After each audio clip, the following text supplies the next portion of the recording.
마가복음 3장 13절부터 19절 말씀입니다. 우리 같이 읽겠습니다.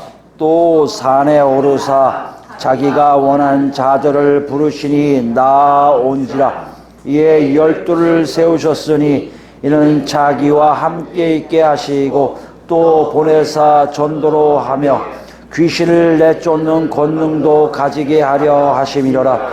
이 12를 세우셨으니 시몬에게는 베드로라 이름을 더하셨고 또 세베대의 아들 야고보와 야고보의 형제 요한이니 이 둘에게는 보아너게 곧 우레의 아들이란 이름을 더하셨으며 또 안드레와 빌립과 바돌로메와 마테와 도마와 알페오의 아들 야고보와 및 다데오와 가나나인 시몬이며 또 가룟 유다니 이는 예수를 단자하더라. 아멘. 자, 시간에 우리가 12 제자를 세우시는 장면을 통해서 뭘 알아봤습니까? 하나님의 회복의, 하나님의 완성된 회복의 나라의 모습은 어떤 것인가에 대해서 알아봤는데 그 첫 번째로 뭐였습니까? 함께 하심이에요. 함께 하심은 어떤 겁니까? 무엇을 하느냐의 문제가 아니고 어떤 존재로 있느냐의 문제예요. 내가 하나님과 함께 있는 존재면 되는 거예요. 이건 뭘 얘기합니까? 하나님의 백성들과 늘 함께 하신 놀라운 역사하심이 예수 그리스도를 통해서 우리도 같이 함께 함이에요. 예수 그리스도를 통해서 그리스도인 된 사람들은 예수 그리스도를 통해서 생명을 얻게 되고 예수 그리스도와 함께 함으로 우리는 누굴 만난다고요? 하나님과 함께 하고 있음을 만나게 된다는 것이에요. 여러분이 하나님과 함께함을 우리가 알고 있다는 것은 뭘 얘기한다고요? 나중에 완성된 하나님 나라가 이 땅에 오실 때 우리가 그 안에 하나의 일원으로 산다는 보증이라는 것이에요. 그러므로 우리가 지금 살펴볼 뭐라고요? 예수님과 우리가 함께하고 있는지를 살펴보는 것이 가장 중요한 것을 알았습니다. 한 주 어떠셨어요? 정말 예수님과 함께 하셨습니까? 어떻게 할 수 있다고요? 하나님과 내가 존재 대 존재로 실제하시는 하나님과 같이 가고 있음을 경험하셨습니까? 이거 어떻게 할 수 있다는 거예요? 그러므로 나도 모르게 나는 하나님 나라의 백성임을 알고 하나님 나라 백성답게 살려고 나를 조심스럽게 자기 몸을 하나님께 맞춰가고 있음을 안다는 것이에요. 마가는요 우리에게 이렇게 얘기해요. 너희가 정말 하나님 나라에 있다는 것을 안다는 것은 내가 예수님과 함께 하심을 알고 있으면 자연스럽게 한다는 것이에요. 다시 얘기하면요, 내가 천국에 갈 것인지 아닌지를 안다는 것은 현재 내가 예수님과 동행하고 있으면 된다는 것이에요.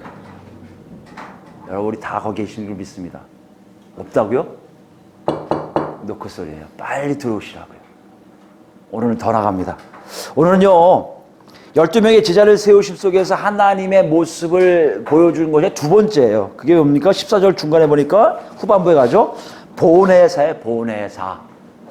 보내다라는 뜻은요 여러분 알겠지만 사도의 동사형이에요. 사도라고 했죠. 보냄을 받은 자들 이 뜻이죠. 이 보낸다는 것은 그냥 보내는 게 아니고 특정한 목적을 이루기 위해서 어느 정도 일을 맡긴 다음에 보내는 걸 얘기해요. 여기 뭐 주어가 누구예요? 예수님이세요. 예수님이 누굴요?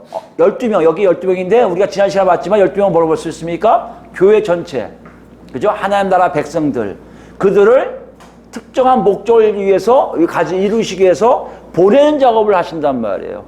다시 얘기하면 여러분과 제가 하나님 나라에 있다면 어떤 일을 한다고요? 함께 하심이 뚜렷한 것처럼 우리 또 어떤 일을 한다고요? 예수님을 통해서 우리가 보내짐을 안다는 거예요. 그럼 여러분 구체적으로 알아야 될 거 아니에요? 아니 보내짐을 안다는 게 어떤 것인가? 알아야 우리가 알 수 있잖아요. 정말 우리가 그 안에 있을까? 알 수가 있잖아요. 보내심이 뭘까요, 여러분? 보내심이라는 것은 우리는 낯설 수 있지만 유대인들한테는요 함께 하심과 같은 의미로 경험적 언어예요. 그들은 이미 조상들로부터 들었던 얘기와 자기도 가까운 과거에 혹은 좀 먼 과거에서 자기 아버지 때, 자기 아주 어렸을 때 그것을 기억할 수 있을 정도의 경험한 것들이에요. 그 언어가 뭐예요? 보내심이에요. 어떻게 있을까요? 우리 한번 그들의 그 생각을 한번 쫓아가 볼까요? 창세기 12장을 가보시면, 여러분 잘 아시는 사람이죠? 창세기 12장 가면 누구 나와야 돼요? 아브라함이죠? 아브라함. 네. 12장 1절부터 보시면요.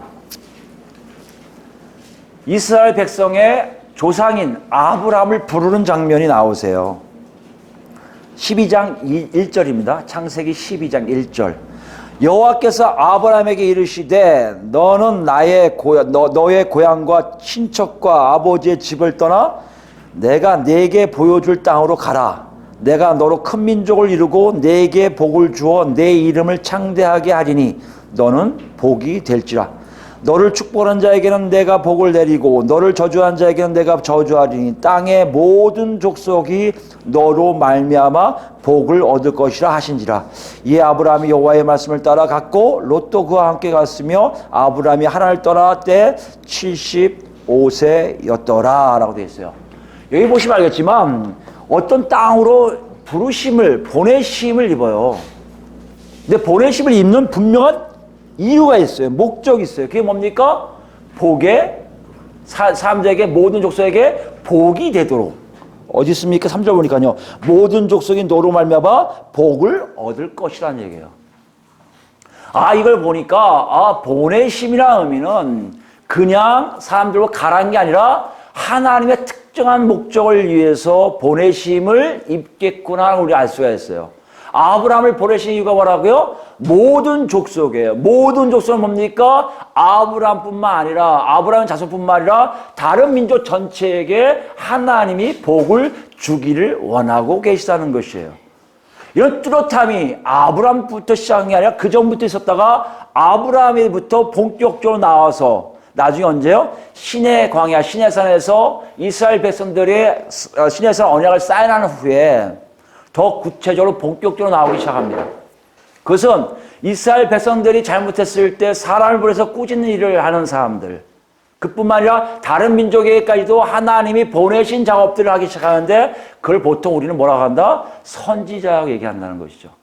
선지자가 바로 그런 일들을 했던 것으로 우리 알 수 있는데요. 예레미야서를 가보시면 거의 지금 이스라엘의 시작과 유다의 심판의 마지막까지 그냥 훅 넘어간 거예요. 그 많은 세월 중에 수많은 사람들이 그런 목적으로 보내졌는데 특히 예레미야서 1장 가보시면 예레미야를 부르시는 하나님의 목소리에 예레미야를 부르신 이유가 나타나고 있습니다.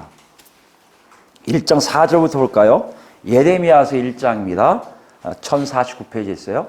4절부터 봅니다. 여호와의 말씀이 내게 임하니라. 이르시되 내가 너를 모태에 짓기 전에 너를 알았고 내가 배에서 나오기 전에 너를 성별하였고 너를 여러 나라의 선지자로 세웠노라 하시기로. 이미 태어나기 전부터 여러 나라의 선지자로 예레미야를 세우셨음을 하나님이 예레미야에게 알려주세요. 그때 예레미야의 반응은요, 내가 어리다고 얘기해요. 어떻게 얘기할 수 있습니까? 그랬더니 7절 보니까 여호와께서 내게 이르시되 너는 아이라 말하지 말라. 내가 너를 누구에게 보내든지 너는 가며 내가 네게 무엇을 명령하든지 너는 말할지니라. 너는 그들 때문에 두려워하지 말라. 내가 너와 함께하여 너를 구원하리라. 나 여호와의 말이니라 하시고 이랬어요. 어디든지 보낸 들 가라고 하시는 게 보다 하나님의 선지자의 모습이에요. 아브라함이 가나안 땅에 간 것처럼 선지자들은 어디든 가게 돼 있어요. 어딘지를 얘기 안 하실 때도 많아요. 그냥 가서 있다가 그냥 와 하는 것도 있어요. 그런 식으로 하나님이 보내심이라는 것은 어떤 특정한 인물들을 세우셔서 하나님의 특정한 목적을 이루시기 위해서 파송하는 보내시는 작업들을 하는 것이 보내심의 의미라는 것이에요. 9절 말씀 보시면 그러면서 여호와께서 그의 손을 내밀어 그 입에 대시며 여호와께서 내게 이르시되 보라 내가 내 말을 내 입에 두었노라. 그 다음에 10절 보세요. 보라 내가 오늘 너를 여러 나라와 여러 왕국 위에 세워 내가 그것들을 뽑고 파괴하며 파멸하고 넘어뜨리며 건설하고 심게 하느니라 하시니라고 아예 목적을 말씀하세요. 어디를 가든지 간에 뭐가 있다고요? 어디 쪽은 파괴하시는 것도 있고요. 어디는요? 건설하시는 일이 있어요. 하나님의 분명한 일을 선지자를 통해서 하셨다는 것이에요. 여기서 보면 아브라함부터 시작해서 복을 다 얻게 할 것이야 시작해서 여기 보면 건설까지 이렇게 쭉 같은 맥으로 통하는 게 있다는 것이에요. 하나님의 큰 뜻은 하나님이 뭔가를 하시기 위해서요. 세우기 위해서, 복 주기 위해서 누구를? 사람을 보내셨다는 거예요. 오늘 이걸 마가가 예수님이 하신 일을 보내시면 단어로 이것을 보여주고 있다는 것이에요. 그럼 무슨 의미가 있을까요? 아니, 복을 주고 세우는 일이 뭔가요? 우리는 생각하면 저 사람들 잘 살게 할 건가 보다. 저 사람들 나라 하나 줄 건가 보다. 저 사람 왕 만들려고 저러시나 보다 생각할 수 있어요. 그런데요, 성경을 전체로 쭉 훑어보면 그게 그런 의미가 아닌 것을 알 수가 있어요. 어떤 의미가 있습니까? 그들을 세운다는 것이에요. 건설한다는 것이에요. 복을 준다는 것이에요. 이건요, 어떤 면으로 보면 처음에 에덴 동산을 시작해 볼 때는 이것은 다른 의미가 있음을 우리가 알 수 있다는 것이에요. 에덴 동산에서 어떤 일이 났습니까? 하나님이 아담을 창조하시고 모든 만물을 같이 다스리며 살게 하셨는데 아담이 죄를 져요. 그 다음 뭐가 들어옵니까? 타락이 들어오고 그 다음 뭐가 들어와요? 죽음이 들어와요. 근데 죽음은 사실 하나님의 창조 계획은 없었어요. 죽음이 뭐길래요? 분리예요, 분리. 왜요? 하나님 말씀에 불순종한 사람들은 아예 배제가 돼버렸거든요. 만약에 이걸 만드는데 이거 존재해야 돼. 애가 나 하기 싫어요. 그럼 이게 존재합니까? 존재하지 않아요. 그러니까 창조 계획에 순종하지 않는 것들은 존재하지 않았는데 문제가 생긴 거예요. 순종할 줄 아는 인간이 죄를 지은 거예요. 불순종함으로. 그래서 생긴 게 뭐예요? 부산물로 생긴 게 죽음이에요. 갈라지는 거예요. 근데 일반 만물이 한 게 아니라 없애면 되는데 하나님이 가장 역점을 둔 인간이 타락하기 시작하므로 하나님의 창조 계획이 막 어그러진 정도가 아니라 아니 박살난 거예요.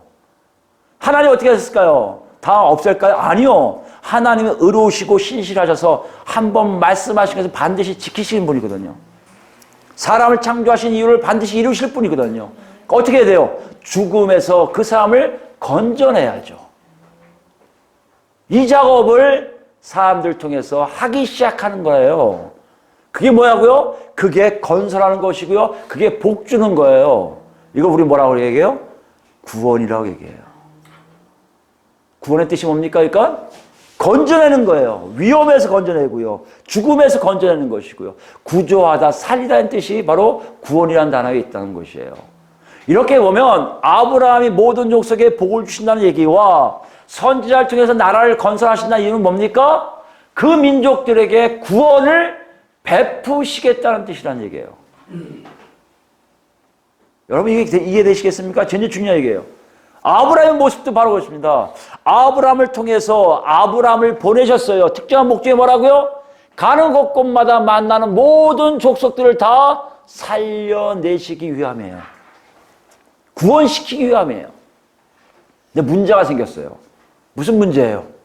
그렇게 해서 세워진 아브라함, 그렇게 세워진 아브라함의 자손들, 누구예요? 이스라엘이 바로 그 역할을 해야 되거든요. 그러니까 이 하나님이 그러시잖아요. 이스라엘 백성 보고 너는 내 백성들 뿐만 아니라 제사장의 나라다. 왜? 이 땅에 하나님을 증거할 사람들이라는 거예요. 파송한 거예요. 보내신 거예요. 가서 나를 증거하라는 거예요. 근데 신기한 게 이스라엘 백성들이 합니까? 점점 자기들의 죄악에 빠져서 더 하나님의 심판을 받을 수밖에 없는 여건이 된 거예요. 북이스라엘은 아수리아에서 심판받는 징계를 받죠. 유대는요. 좀 후에 바벨론에 끌려가게 됐다는 거예요. 그럼 여기서 끝나야겠네요? 아니요. 하나님은 뭐요? 신실하시고 의로우셔서 반드시 계획하신 걸 끝까지 진행하세요. 어떤 일을 합니까? 이제는 사람을 통해서 하시는 일들을 아브라함과 이스라엘 자손들을 통해서 했던 일들을 이제 손수 직접 하시는 역사를 행하시려고 계획하신 거예요. 여러분 이것이 하나님의 계획 속에 우리에게 지금 보여준 장면들이에요. 거기에 누가 지금 핵심입니까? 바로 메시아예요. 메시아. 이게 어디 있을까요? 이사야서 볼까? 이사야서 보면서 같이 이해를 하겠습니다. 이사야서 42장 보시면요. 이사야서 42장 1절부터예요. 여러분 잘 아시는 구절일 겁니다. 제가 읽습니다. 42장 1절입니다. 내가 붙드는 나의 종 내 마음에 기뻐하는 자 곧 내가 택한 사람을 보라. 여기 어떤 사람을 택해요? 내 사람이 아니에요. 보라 내가 나의 영을 그에게 주었은즉 그가 이방의 정의를 베풀리라. 그는 외치지 아니하며 목소리를 높이지 아니하며 그 소리를 거리에 들리게 하지 아니하며 상한 갈대를 꺾지 아니하며 꺼져가는 등불을 끄지 아니하고 진실로 정의를 시행할 것이며 그는 쇠하지 아니하며 낙담하지 아니하고 세상에 정의를 세우기에 이르니 섬들이 그 교훈을 앙망하리라. 하늘을 창조하여 펴시고 땅과 그 솟아를 내시며 땅 위의 백성에게 호흡을 주시며 땅에 행하는 자에게 영을 주시는 하나님 여호와께서 이같이 말씀하시되 나 여호와가 의로 너를 불렀은즉 내가 내 손을 잡아 너를 보호하며 너를 세워 백성의 언약과 이방의 빛이 되게 하리니 내가 눈먼 자들의 눈을 밝히고 갇힌 자들을 감옥에서 이끌어내며 흑암에 앉은 자를 감방에서 나오게 하리라. 보시면 종을 세우는 것 같은데 끝에 뭐예요? 하나님이 직접 하시는 장면이 나와요. 그 종을 통해서 갇혔던 사람들, 죽었던 사람들, 그 사람들 건져내시는 작업을 하시겠다는 겁니다. 하나님의 계획은 이런 식으로 이렇게 있어요. 이제는 사람들을 통한 이스라엘 백성들 민족을 통한 것이 아니라 하나님이 직접 오셔서 하나님의 방식으로 하나님의 특별한 은혜로 하나님 사람들을 살리는 구원의 역사를 이루시겠다고 하나님이 선포하시는 거예요. 그게 뭡니까? 우리가 말하는 하나님 때예요. 마지막을 얘기하는 거예요. 그 마지막 때의 가장 핵심이 뭡니까? 바로 사람들, 하나님의 사람들을 건져내는 거예요. 구원시키는 거예요. 이 일을 가장 중점적으로 하겠다고 지금 선언하고 계신 거예요. 그 다음에 그런 일이 있었습니까? 없었어요. 쭉 없었어요. 와서도 선지자가 있어서 했는데 이런 일이 일어나지 않았어요. 그리고 말라기 이후에 400년 동안에 아무 음성도 아무 역사도 없다가 세례 요한에 의해서 회개하라 얘기했을 후에 바로 예수님이 오셔서 이것을 계속해서 선포하고 계신 겁니다. 이제 곧 하나님 나라가 지금 하나님 나라가 너희 앞에 있으니 복음을 믿어 회개하고 복음을 믿어 살아나는 거예요. 건져짐을 당하라는 거예요. 오늘 본문 이걸 얘기하십니다. 본문 같이 보시면요.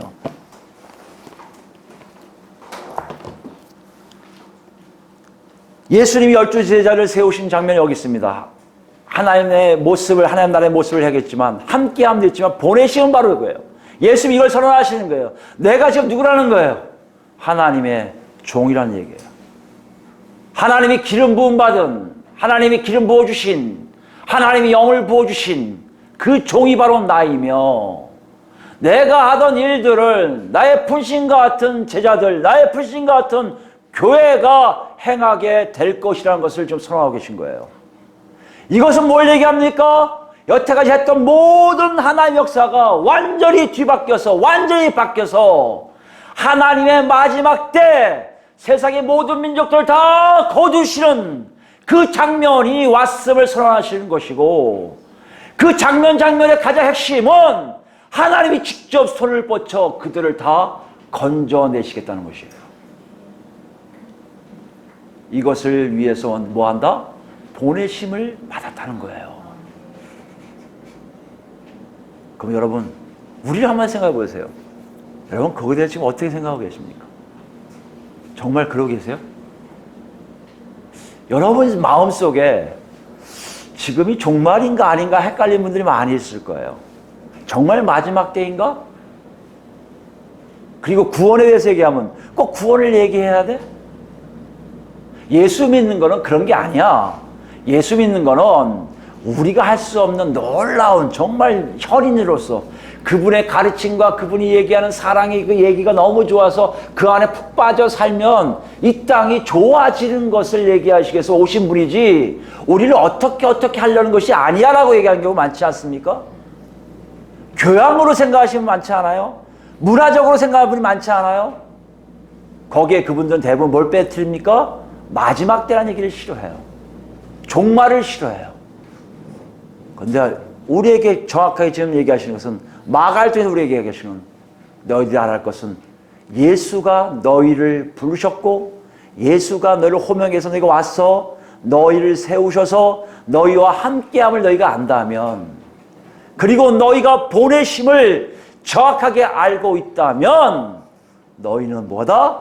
지금 마지막 때를 살고 있는 것이요, 너희는 그냥 유의하라고 있는 것이 아니라 하나님의 마지막 놀라운 역사인 구원의 역사를 위해 지금 너희가 사용되고 있음을 말씀하고 계시다는 것이에요. 이건 우리의 모습을 볼 필요가 있습니다. 교회가 그것이 교회예요. 교회는요, 그냥 사람 모여서 서로 찬양하고 기도하고 헤어지는 것이 아니라, 교회란 실제적으로 마지막 때에 하나님의 방주 역할을 하며 사람들을 건져내는 작업을 하고 있어야 된다는 것이에요. 그럼 우리 중에 이럴 거예요. 에이, 그거 어떻게 가능해요? 저한테 그런 것도 하나도 없는데요. 저에게 뭐 얘기하려면 쭈쭈쭈 말도 못하는 건데 뭐 그렇게 가능합니까? 얘기하시면 많아요. 근데 그거 우리가 잘 새겨야 될 게 있어요. 개개인에게 하시는 말씀이 아니에요. 개개인에게는 은사예요. 여기는요, 몸 전체를 얘기해요. 그리스도를 통해서 보낸 모든 이 글로벌, 이 우주 교회 뿐만 아니라 지금 현존하고 있는 지구촌에는 모든 몸, 그 몸이 바로 말세를 얘기해야 될 것이고, 종말을 얘기해야 될 것이고, 지금 마지막 때인 것을 정확하게 보여줘야 될 것이고, 그 다음에 뭐요? 사람들을 거기서 건져내는 작업들을 지금 하고 있어야 된다는 것이에요. 그게 어디 있습니까? 14절 후반에 보면 보내시는데요, 이 보내사와 동사 보내사와 연결된 두 개의 부정사가 나와요. 두 개의 부정사가 나오는데, 이 부정사가 뭡니까? 보내신 자에게 행하신 일들이에요. 이렇게 할 거라는 거예요. 예수님이 이렇게 하게 하신다는 얘기예요. 이 두 가지가 굉장히 중요하기 때문에 마가도 기록하고 있다고 볼 수 있습니다. 그 하나가 뭐예요? 전도도 하며 돼 있어요. 아, 이 전도하니까 우리는 막연하게 개인 전도를 얘기하나 보다. 사람들 만나서 예수 믿으셔야 됩니다. 살아나셔야죠. 물론 그것도 포함돼요. 근데 여러분 한번 따져보세요. 예수를 왜 믿게 하는지에 대한 문제가 우리는 좀 희박해요. 지금 이게 이단들이 주로 잘하는 방식이에요. 하나님의 교회 가면요, 저는 모르겠지만 얘기 들어보면 가면 바로 옛날에, 지금은 안 그럴 수 있어요. 여호와 중에 옛날 안산홍 있을 때요, TV를 켜준대요. TV를 켜주고 뭘 보여주냐면 종말을 보여준다는 거예요. 때가 이렇게 악하고 악해서 좀 있으면 이 우주가 망한다는 거예요. 망하니까 망하기 전에 어디로 와라? 우리 교회로 오라는 것이 시작해서 저만큼 큰 데가 지금 하나님의 교회예요. 이단들만이 종말을 가르쳐요. 마지막 때를 가르쳐요. 사람들의 마음을 이렇게 무섭게 해서 끌어들이는 하나의 방법일 수 있습니다. 그런데요, 정말 그 방법은 어디요? 예수 그리스도께서 보내신 교회들에서 일어날 일이란 얘기예요. 지금이 마지막인 것을 알 수 있게끔 하셨다는 얘기예요. 왜요? 하나님이 하시는 그 시간은 마지막 때 하나님의 카이로스, 하나님의 크로스일 때 가능한 일들이거든요.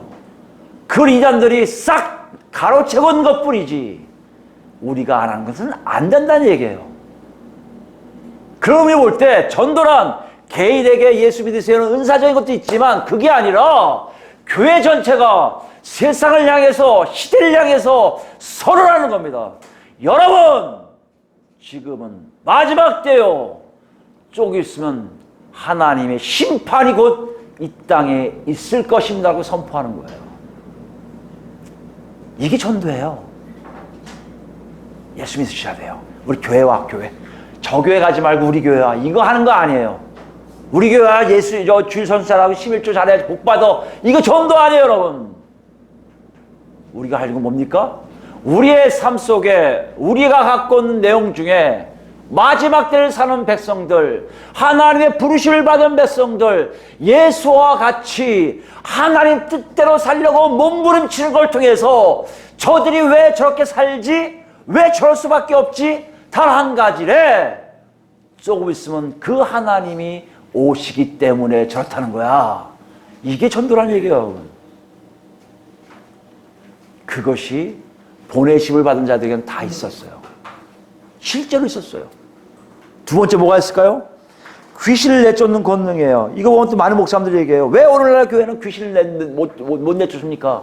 귀신 내쫓는 목사가 대단합니다. 그래서 유명해진 분이 김기동 그 양반 아닙니까? 이단으로 빠진 김기동. 그 양반이 귀신 내쫓은 거 아니에요. 거기 무조건 감기만 들려도 이 감기 귀신 안 불러가라. 무슨 귀신 안 불러가라 이렇게 싸우거든요. 서로 그거 하기 바빠요. 너 뭐 삐진 마긴 불러가라 뭐 이런 식으로. 그러기 바쁜 게 귀신 내쫓는 능력이라고 생각을 해요. 근데 여기서 보면 여러분 문화적인 것을 좀 알을 게 있는 게 이 당시에 마가가 귀신을 내쫓는 권능이 있다는 얘기는 무슨 얘기냐면 귀신이 내쫓김을 당한다는 얘기는요. 그 사람들에게 뭘 표현한 거냐면요. 바로 메시아의 시대가 왔음을 얘기해요. 이것도 시대적 선포예요. 귀신을 내쫓는다는 얘기는 귀신을 내쫓는 능력이 있다는 얘기는 가면 물러날 수밖에 없는 일이 일어난다는 거예요. 왜요? 우리 아래 주인 되신 분이 바로 메시아이시기 때문입니다. 그 메시아가 통치하는 시대가 왔음을 뭐로 보여주는 거예요? 귀신들이 물러가는 거예요. 개개인이 귀신을 능기는 은사적인 것이 아니라 이런 굉장히 강력한 거예요. 그러므로 교회가 가는 곳곳은요. 세상에 있었던 룰이 아니라 하나님의 방법으로 메시아의 통치 방법으로 살아가는 모습들이 자연스럽게 나와 있는 것이 보내심을 입은 자들의 모습이라는 것이에요. 에이 목사님 그런 세상이 어디 있습니까? 여태까지 그런 교회 본 적 없는데요. 그런 분이 있을 거예요. 시대적으로 정말 마지막 때니까 여러분 우리 모습을 보세요. 삶 모습을 보세요. 진지하지 않습니까? 우린 구원을 위해 사는 모습이 보이지 않습니까? 이런 교회가 어디 있어요? 아니 가는 곳곳마다 메시아의 통치가 있어서 귀신이 물러가고 있음에 대한 예수 그리스도의 통치의 모습을 극단적으로 보여주는 교회가 어디 있어요? 그런 게 못 봤어요. 목사님 이건 허구에 이럴 수 있어요. 아니요. 실제적으로 이것을 경험한 교회들이 바로 초대교회의 모습인 것을 우리는 알아야 됩니다. 그 예를 한번 들어볼까요? 로마서 가보겠습니다.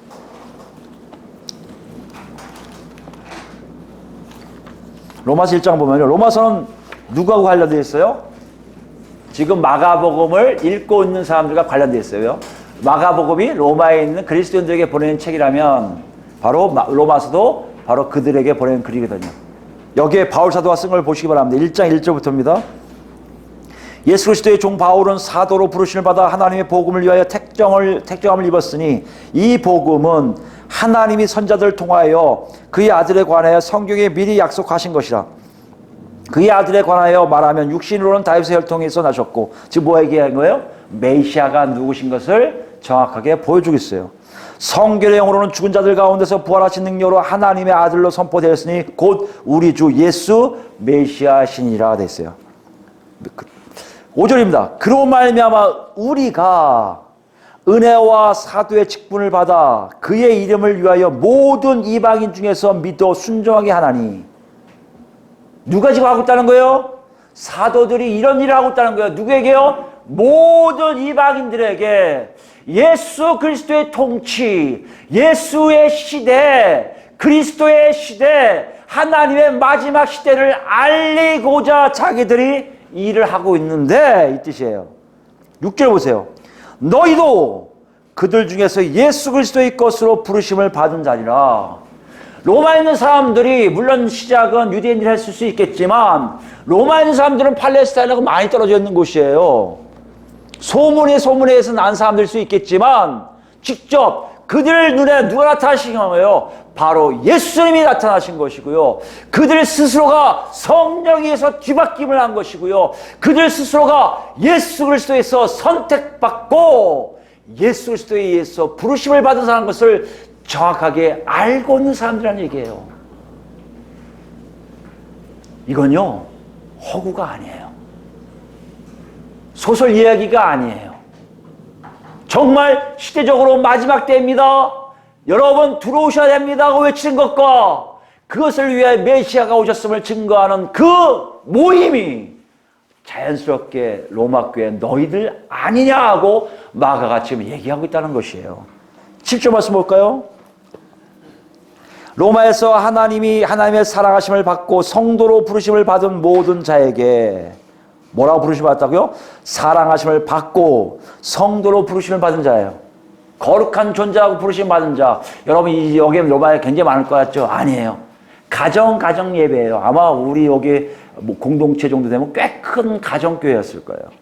한 가정 정도, 두 가정, 많아야 몇 명 이렇게 해서 가정에 있는 교회들이에요. 로마에 수없이 많은 사람들 중에 그렇게 많지도 않은 사람들이었어요.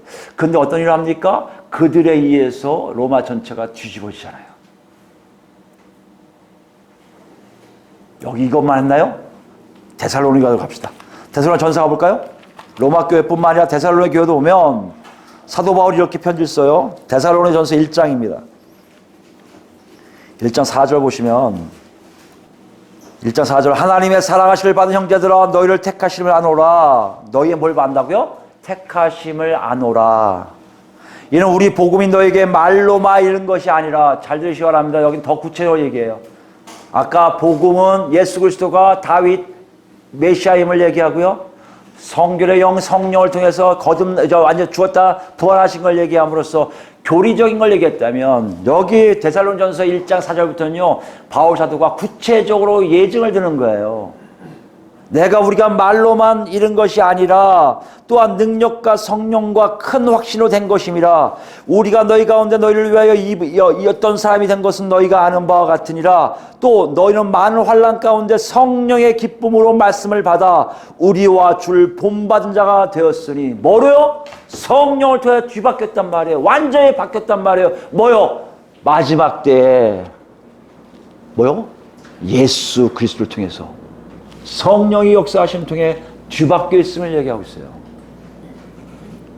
이들이 갖고 있는 마지막에 대한 소망이 얼마 크면요. 나중에 여러분 이 주제가 데살로니가 전서의 주제가 그거예요. 마지막 때를 너무나 바라다 보니까 예수님이 오실 거야 하고 아무것도 일 안 하고 이러고 있는 거예요.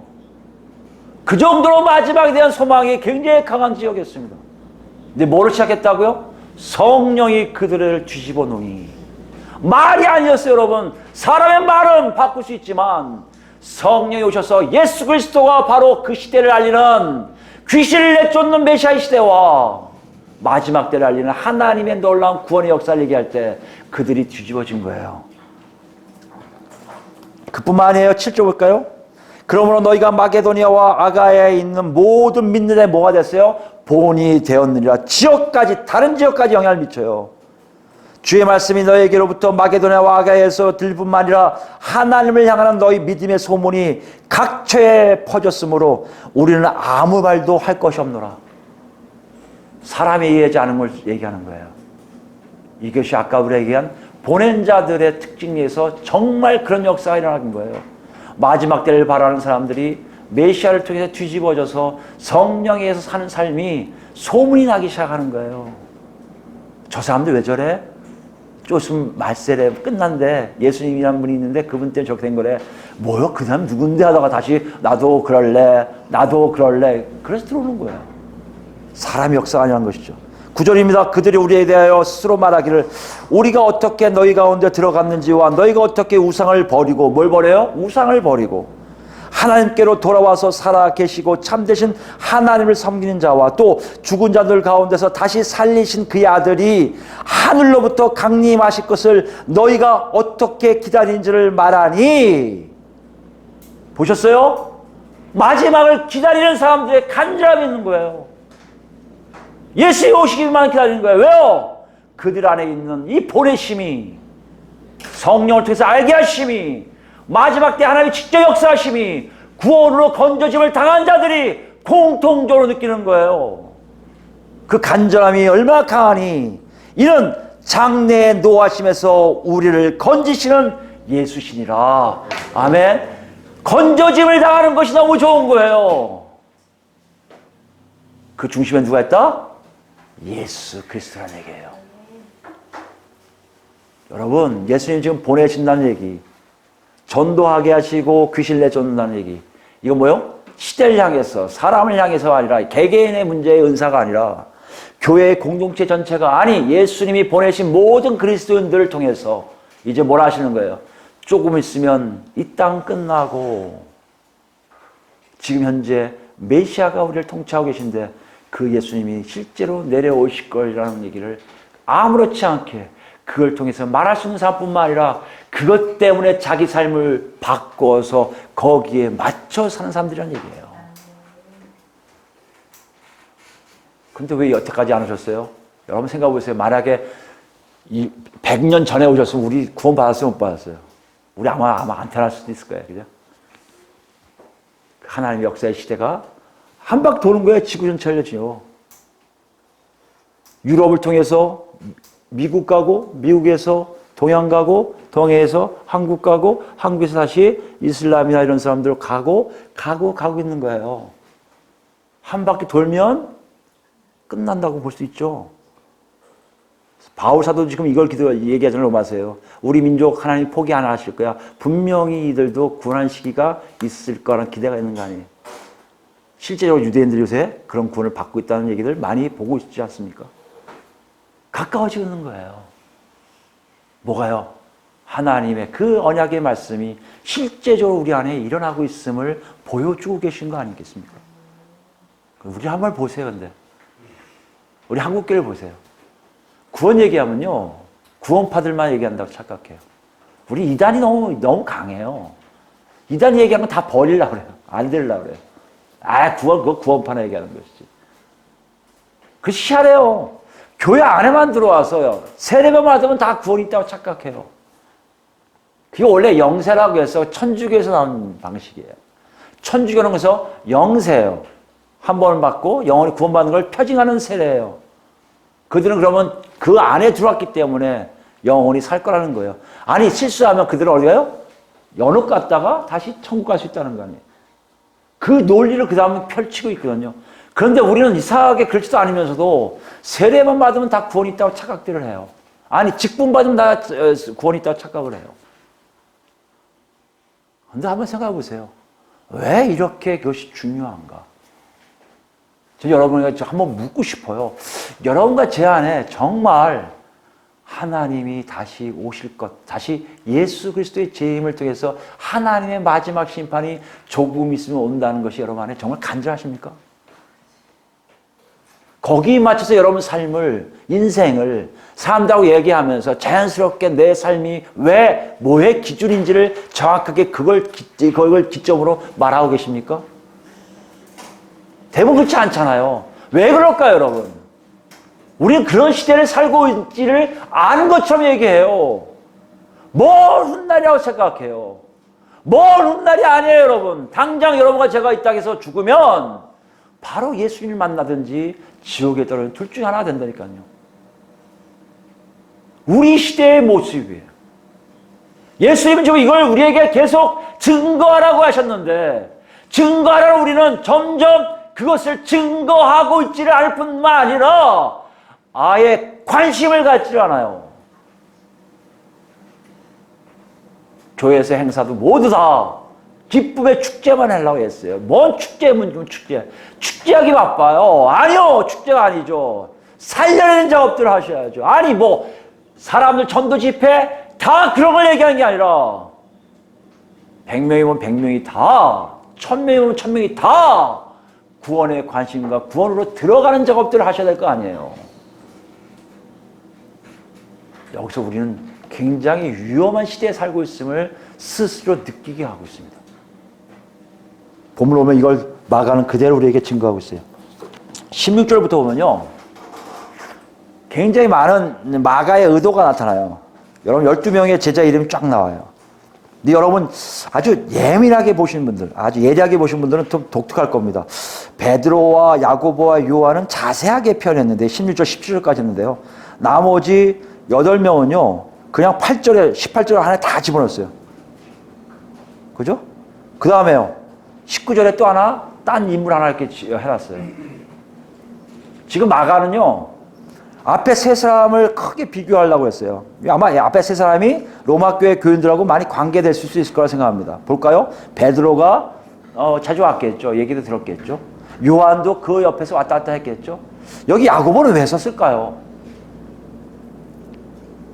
세베대의 아들 야고보가 그 당시 유력한 일꾼이었어요. 그죠? 여기 이제 마가 보면 세 명이 계속 같이 갑니다. 계속 같이 다니는데요. 먼저 부르심을 받기도 하고. 근데 더 재밌는 게 아니라 더 중요한 것은 사도행전 12장 가면 어떻게 합니까? 이 야고보가 순교당해요.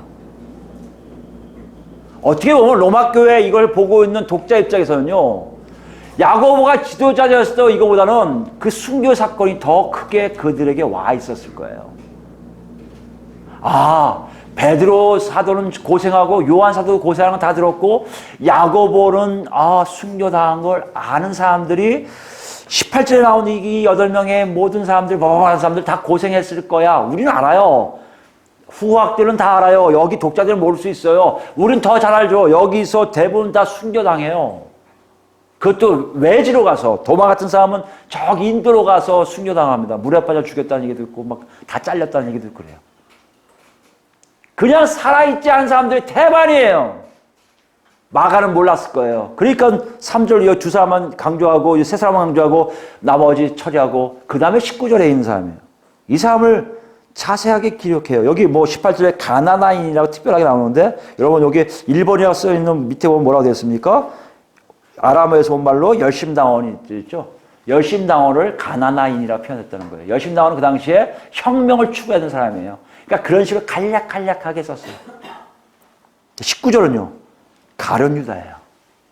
가룟유다를 따로 분리해버렸어요. 왜 분리했을까요? 뭔가를 얘기하고 싶었던 거예요. 이때 가룟유다가 예수 팔았습니까? 아니요. 이거 결과론적인 거예요. 이미 알고 있는 거예요, 마가는요. 그걸 왜 여기 썼을까요? 보내심을 입은 자들이 다 보내심을 입은 대로 산 것은 아니란 걸 보여주고 있는 거예요. 마가가 알고 있으니까요. 뭐 한 사람이에요? 예수를 판 자예요. 팔았다 이거 나쁜 놈이잖아요. 근데 팔았다는 단어가 원래 넘기다는 얘기예요. 여러분 아시겠지만 가룟유다는 딱 한 것밖에 없어요. 가서 뽀뽀 한번 이 사람입니다.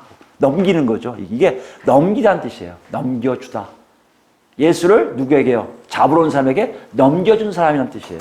이걸 이제 번역을 판자라고 하는 거죠. 예수를 넘겨준 자가 있다는 것이에요. 뭐예요? 예수를 포기한 자예요. 예수를 버린 자라는 얘기예요. 아니, 하나님 예수님이 12 제자를 불러서 너희들 내가 한 것처럼 구원을 이루기 위해서 많은 사람들 구원시키려고 노력해야 돼. 구원에 의해서 네가 애써야 돼. 이거 하기도 전에 그 중에 한 사람은 구원의 삶 자체를 살지 못하고 끝난 사람이 있었다는 것이에요. 왜 그랬을까 여러분?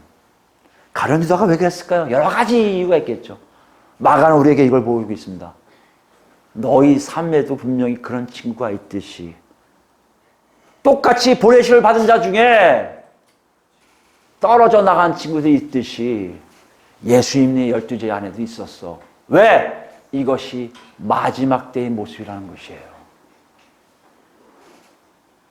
보내심을 입었다는 얘기는 대단히 막중한 임무입니다. 대단히 중요한 일입니다. 그와 반대로 거기서 떨어져 나가는 일도 되게 많이 있을 것이라는 얘기예요. 그렇기 때문에 공동체 안에서 예수 그리스도의 공동체 안에서 구원에 대해서 얘기하지 않고 구원에 대해서 관심이 없다면 우리는 분명히 이런 위험에 빠질 가능성이 많이 있음을 마가는 지금 경고하고 있다는 것입니다. 정말 그런가요? 우리 디모데후서 가볼까요? 디모데 3장 가보시면 디모데후서는 거의 사도 바울이 거의 죽기 전에 쓴 마지막 책이라고 할 정도로 아주 마지막 때예요. 박해 무지 받고요. 정말 어려울 때예요. 박해를 받는다는 얘기는 그만큼 사람들이 많이 바뀌는 거예요. 이렇게 배교도 하고 예수님도 팔아넘기고 막 이런 일들을 하는 거예요. 근데 그걸 어떻게 얘기하냐면 3절 1절입니다. 너는 이것을 알라. 말세라는 게 뭐냐면요. 아까도 했지만 하나님이 직접적으로 구원의 역사를 사람들 통해서 하는 것이 아니라 하나님의 성령을 통해서 이루어지고 있는 시대를 얘기해요. 그 시대는 어떤 일합니까? 고통하는 때가 이르니 고통하는 게 있어요. 왜?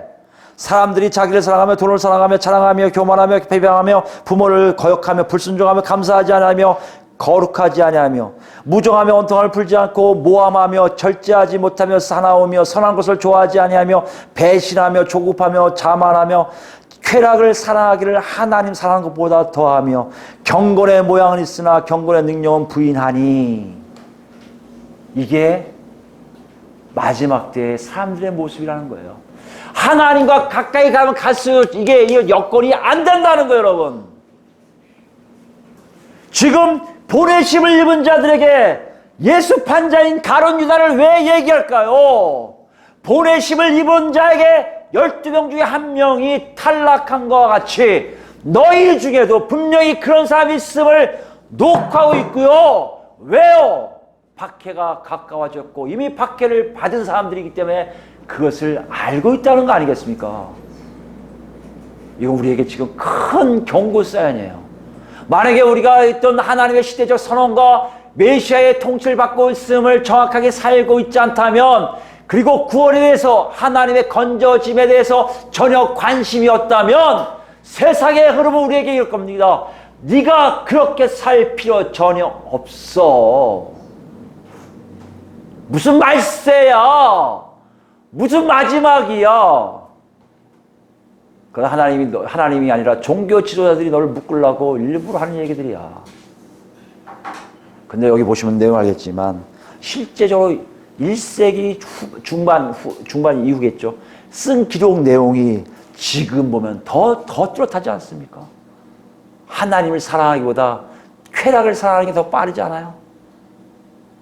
여기 오다 보면 우리 카페 거리를 지나치는데 카페 거리에 지금 차가 너무 많아서 여기 올 수가 없을 정도의 차가 막 밀리게 됐더라고요. 지금 이런 상황이에요. 물론 교회 다니는 것이 다 그런 건 아닙니다. 제 얘기는 세상은 점점 더 쾌락을 사랑하게끔 만들겠다는 것이에요. 그걸로 만족합니까? 그걸로 끝납니까? 그렇지 않아요. 4장 보세요. 외부적인 요소뿐만 아니라 우리 안에서의 요소가 굉장히 악한 것이 마지막 때의 모습입니다. 4장 1절 보시면요. 하나님 앞과 살아있는 자와 죽은 자를 심판하실 그리스도 예수 앞에서 그가 나타나실 것과 그의 나라를 두고 엄히 명하노니 너는 말씀을 전파하라. 때를 얻든지 못 얻든지 항상 힘쓰라. 이걸 가지고 자꾸만 전도하라고 얘기하시는데 그게 아니에요. 지금 디모데는요, 말씀 사역자예요. 누구한테 말씀 전합니까? 예수 믿은 자들에게 말씀을 전하는 거예요. 예수 믿는 자에게 말씀을 전하는데 사도 바울이 디모데에게 뭘 권합니까? 때를 얻든지 못 얻든지. 무슨 말이에요? 이 얘기하니까 전혀 안 먹히네? 나 이거 안 하고 싶어. 이러지 말라는 거예요. 이 말 좋아하네? 이 말만 열심히 할래? 이러지 말라는 거예요. 사람의 반응에 상관없이 항상 정확하게 증거하라는 거예요. 왜요? 범죄의 오래 참음과 가르침으로 경책하며 경계하며 권하라. 보세요. 오래 참음과 가르침으로 경책하며 경계하며 권하라는 얘기예요. 하나님의 말씀의 복음, 너희의 존재 이유, 마지막 때의 이유, 예수 그리스도의 통치, 예수 그리스도만이 우리 모든 것을 해낼 수 있다는 얘기들을 계속해서 끊임없이 증거하라고 지금 부탁하고 있는 거예요. 아니, 명령하고 있는 거예요. 왜요? 3절 보세요. 때가 이르리니 사람이 바른 교훈을 받지 아니하며. 바르고 옳고 그르고 이것도 안 따져요. 귀가 가려워서 자기의 사욕을 따를 스승을 많이 두고 자기 사욕에 맞는 사람들 쫓아가요. 한국 상황이 그렇지 않습니까 지금? 자기가 듣고 싶은 뉴스만 듣잖아요. 자기가 얘기하는 거 듣고 있잖아요 지금. 한국은 옳고 그름이 없어요 이제. 한국은 옳고 그름이 없어요. 좌냐 우냐예요. 아니 더 급하게 하면 빨갱이냐 극우냐예요. 이 싸움뿐이 없어요 지금요 한국이. 왜요? 그런 시대이기 때문에요. 때가 그런 시대예요. 왜요? 그렇게 귀가 그쪽만 듣고 싶은 거예요. 나를 내 사욕을 만족시켜서 뉴스만 듣고 싶고 얘기만 듣고 싶어요. 이제는 옳고 그름이 떠난 시대예요. 4절입니다. 또 그 길을 진리에 돌이켜 허탄한 이야기를 따르리라. 진리 안 따져요. 진리 필요 없어요. 옳은 거가 뭐죠 옳은 거야. 내가 좋아하면 옳은 거지. 상대적 윤리주의. 저 사람이 옳으면 저 사람이 옳다. 네가 할 거 해. 나는 내가 할 거 할 거야. 이게 지금 우리 모습을 볼 수가 있습니다. 6절 보세요. 그러나 너는 모든 일에 신중하여 고난을 받으며 전도자 일을 하며 내 직무를 다하라. 디모데 약속하는 거예요. 여러분 우리 안에 일어난 일들이 이만큼 내 귀에 즐거운 것, 내 마음에 기쁜 것, 옳고 그름 진리의 문제가 아니라 내가 듣고 싶은 것만 해주는 사람을 따라갈 수밖에 없는 일들이 마지막 때의 풍경이라는 것이에요. 모습이라는 것이에요. 이런 와중에 정말 구원에 관심이 없다면 여러분 뭐에 관심이 있을 것 같습니까? 세상이에요. 세상에 관심이 있으면 그 그들이 얘기해 주는 세상을 우리는 따라갈 수밖에 없다고 지금 마가는 말하고 있다는 것이에요. 그 특징이 뭡니까? 과거에는 우리라는 단체가 있었어요. 요새 우리가 없어졌어요. 나예요, 나. 나에게 중요한 게 뭘까? 나의 가족에게 중요한 게 뭘까? 나의 공동체에게 중요한 게 뭘까? 나를 중심으로 갖고 있는 것들만 다 따져서 옳고 그름이 사라졌어요. 우리 집단에게 좋으면 오케이예요. 구원 필요 없으면 안 해요. 예수 필요 없으면 안 해요. 죄송하지만 교회들도 지금 그러고 있습니다. 우리 공동체를 보호하기 위해서 예수가 한 옳고 그름을 안 따지는 시대가 바로 요즘 시대인데, 우리 안에 하나님의 마지막 때와 예수 그리스도의 통치를 떠난 구원이 뭔지 알지 못한 일이 있다면 우리는 분명히 그 길로 갈 수밖에 없다는 것이에요. 오늘 본문 우리에게 이렇게 얘기했습니다. 우리를 보자는 거예요. 각자를 보자는 거예요. 여러분 보자는 거예요. 어디 있냐는 거예요. 예수님의 보내심에 있습니까? 그때 분명히 여러분 마지막을 기다릴 거예요. 예수님 오심을 기다릴 거예요. 예수의 통치를 합니다. 내 뜻이 아니에요. 내 의지가 아니에요. 내가 하기 싫어도 예수님이 하면 하겠습니다 하고 순종하는 길로 갈 거예요. 그뿐만 아니라 사람들에게 얘기할 거예요. 옳고 그름이 있는데 옳은 것은 예수님이 오신다는 거야. 나에 통해서 네가 그것을 봤으면 좋겠어. 구원에서 얘기할 것이고, 그렇지 않다면 바뀌어서 예수를 팔 것이고 예수를 버릴 것이고 예수와 관계없는 삶을 살면서 나는 구원과 관계 있는 사람처럼 얘기하는 삶이 나타나게 될 것이라는 거예요. 오늘 이 두 가지, 여러분 정말 보내심을 받은 자입니까? 아니 각자 얘기하지 맙시다. 우리 그리스도인 교회 보내심을 받은 하나님의 몸입니까? 예수 그리스도의 몸입니까? 우리 모습 속에 정말 마지막 때 하나님이 직접 역사하신 성령 역사하심이, 그래서 우리 각자가 그것을 증거하는 놀라운 삶 속에 다 있기를 예수 그리스도로 축원드립니다.